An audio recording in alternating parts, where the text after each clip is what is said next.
The Astronomer's Journey, Chapter 6, Jen. The Royal Philharmonic Orchestra's violins and cellos whispered in a sustained D major. They held the low note in the dark, quivering, filling the New Mexico Museum of Natural History and Science Planetarium with immensity and excitement. A piano trickled in, and stars emerged across the night sky, projected on the dome ceiling. More violins and cellos joined so the audience could feel the scale of the universe in the dark. Adam struggled to maintain his composure. His future wife sat next to him, Jen. She didn't know it yet. Yet she sat beside him, smiling pleasantly up into the anticipatory dark of the Impossible Scale of the Universe show. It was their senior year in college, and they agreed, as friends, that they needed a fun show to reignite their love for space, which had been trampled upon by math, physics, and chemistry lectures for the past several weeks. But none of that mattered, not compared to the one thing he knew. He knew it because this would be one of his most memorable, happy nights, the night he broke through the friend zone and into her bed. That would be coming soon after a pizza nearby. He wanted badly to touch her and feel her warmth right there and then, but he couldn't blow it by changing anything. So he just sat there in agony. She watched the show. He watched her through stolen glances. After the train station, he had walked to the planetarium, remembering the town from his collegiate days. It wasn't even a long walk. A few blocks on a sunny afternoon. He approached the entrance, and there she was, clutching her elbow, waiting for him. She wore a flannel shirt and jeans with a tear over her knee, a shock of her black hair draped over her shoulder. "Was that quantum mechanics quiz a bitch or what?" she said with a big smile, brightening her eyes. "What? Dude, the quiz we took this morning?" She raised an eyebrow. She was really good at that, like an actress from the 1950s. He felt like he just woke up in a public place and realized he wasn't in bed. He gathered himself, made sure he wasn't naked. "Okay, play your part." "Oh yeah, it was a real pain." He started remembering the quiz. It was hard. "Are you okay?" "Oh yeah, sorry," he laughed. "Just got a lot on my mind. Ready for the universe show?" "The Impossible Scale," she imitated the radio commercial voice for the show. She always made him laugh. And now there she was, sitting next to him in the planetarium. Given the intimacies of their marriage, he wanted to touch her, embrace her. It felt like ignoring a core urge, like hunger or thirst. A touch that had been natural for so many years.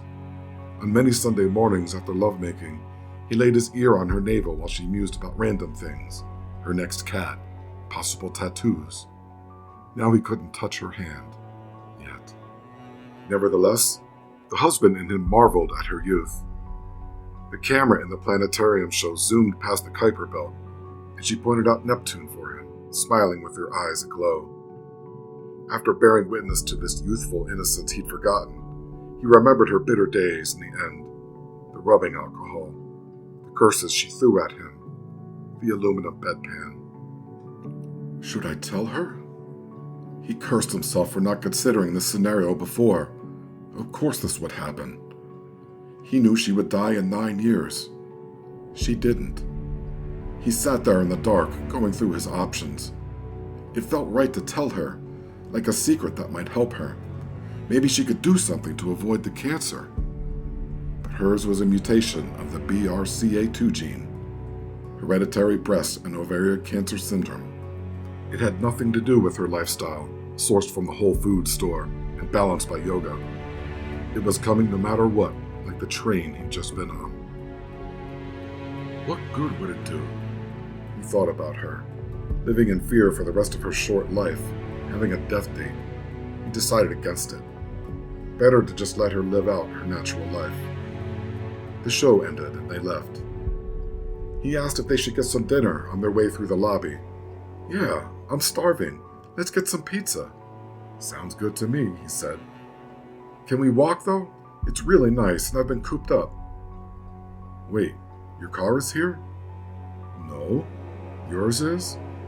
"Oh, yeah, duh." He tried laughing off her raised eyebrow, but it wasn't working. Of course his car was there. When his grandfather passed, he gave him his Nissan Sentra, a little silver box with wheels. He felt the keys in his pocket. Sure enough, he couldn't wait to see it again. At the pizza place, they sat down in a red booth. He remembered their conversation from that day and asked, "Isn't it funny how almost every college campus renamed their cafeteria into the Quad or the Point?" She laughed. "I'll bet that's true. That's so lame."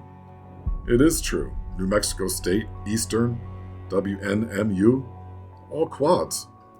I'd like to kick them in the quads." They laughed and had pizza. "Going to lay low tonight," she said. "Last night was crazy." "I think everyone is laying low. There were parties all over." "Did you go to Topher's?" "Oh, man, yeah. I didn't get there until late, though." "Yeah, we were wondering. Where were you?" she asked. "I ended up going on a beer run with Decker, and then he wanted to drop by on this weird party at his brother's frat house, only it was all guys." She scoffed. "Sausage fest. Wall to wall." "You should have stayed with us. I told you." She ate a fry, satisfied with herself. I know. "Well, do you want to go back and watch a movie or something?" For once, he was grateful for his actual age, because older Adam knew enough to just say, sure, as if he were barely interested in the proposition. Meanwhile, he screamed from a primal rock inside. "Sure. Cool." He settled into a desk chair near her bed in her dorm room, painted cinder block and posters. Beside the bed, the chair was the best spot to watch TV. She laid on her bed, propped on her elbows, and looking angle up at him while they talked about who did what last night. The movie didn't matter. Sandlot or something. They watched and talked, and he leaned forward in his chair to give his back a break, and she pitched forward from a laugh, and their faces met in an intimate, awkward moment in the middle that you either act on or shy away from. She acted on it and pressed him into a kiss. He clutched her face and pulled her in and kissed her deeply. They made love for the first time. Afterward, he lay there in the glow of her Christmas lights, red and white and green. She was in the bathroom, and he studied the posters on her ceiling and listened to her 90s music, basked in the glory that was her young life. This was when she was dangerous, a high-energy and sarcastic young woman that made every male in her vicinity stop for a moment. She'd toss her jet black hair over her shoulder, and 3 of them would look over, Pavlov's dogs. She could spin you into the paradise of her infections in one tipsy moment and cast you aside like laundry in the next. He smiled, remembering what it was like as a young man to wait for a girl in her room while she showered or put on makeup or got dressed. Something about that waiting scenario always felt like her documentary, a chance for him to take her in, a visual tour with her soundtrack, photo booth strips of funny faces, vaginal paintings from art class, posters of pop culture heartthrobs, beads draped over a mirror's edge. He could practically see the opening credits in the bottom right corner. A few minutes later, something shifted in his peripheral vision, something outside. He peered out the window and froze. The old cop was out there in the parking lot, bathed in the amber streetlight and talking to one of the campus security guards. Their body language suggested the conversation was casual, but he could have sworn the old cop looked up at him under the gathering clouds. Adam slunk back. He couldn't bring himself to leave, though, not yet. He had too much to tell her. She came back from the bathroom in her flip-flops and all snappy. She undressed and climbed back into the warm bed with him, and they laid there in the glow of the television and talked about everything. She told him about her first impression when they met, about how she found the yellow spot in his eye an adorable birthmark. He confessed about the time she got out of the car and he checked out her ass. She shoulder punched him playfully in an outburst, and they laughed. They made love again. Before long, the conversation turned to the existential, as it always does with young people in love in the middle of the night.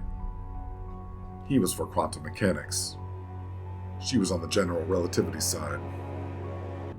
"I know, but both theories take the law of conservation into account," he said. "The amount of energy in the universe never changes. Your consciousness is energy, so, in a sense, you never really vanish." She said, "Okay, Let's put a pin in that whole consciousness is energy thing and just look at what we're saying.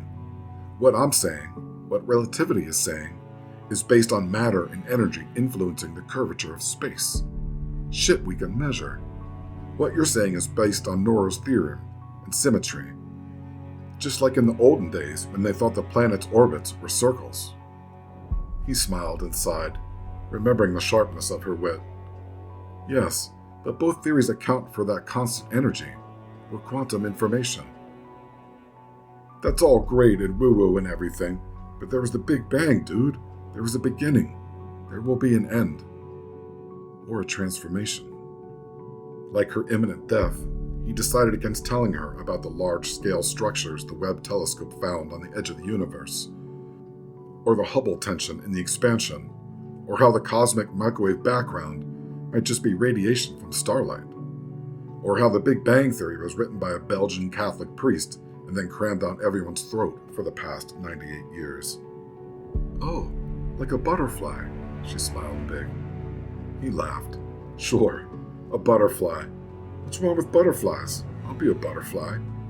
She laughed with him, softening for a wonderful, glorious moment that made his heart soar. I hear you, but there's thermodynamics and entropy. That brain in your head is meat, dude. It's gonna decay. Shit decays. Yeah, but the energy in that shit is still here. She held her nose like he smelled. You ain't kidding. He watched her sleep in amazement. She slept on her back with her leg bent out of the sheet, her skin tanned from the New Jersey summer.